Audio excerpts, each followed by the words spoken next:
Үндэсний реалторуудын холбооноос гаргасан судалгаагаар GRI зэрэгтэй мэргэжлэнгүүдийн жилийн орлого 30% нэмэгдсэн байдаг юм. Үйл хөдөлгөөний зах зээлийн мэдлэг нэмэгдэж, бизнесийн ур чадварт суулцсан. GRI зэрэгтэй мэргэжилтэн болсноор та олон улсад хүлээн зөвшөөрөгдсөн нийтлэг, ур чадвар, дадлага туршлага бүхий мэргэжилтэн болно.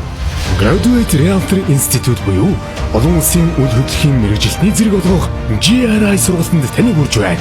Сургалт 2019 оны 12 дугаар сарын 2-оос 6-ны өдрүүдэд Монголын үйл хөдлөх хөрөнгө удирдлагын академиэр зохион байгуулагдана. Америкийн нэгдсэн улсад GRI зэрэгтэй Realtor хүний жилийн дундаж орлого $66,000 байдаг ба GRI зэрэг аваагүй Realtor хүний жилийн дундаж орлого $33,000 байдаг байна.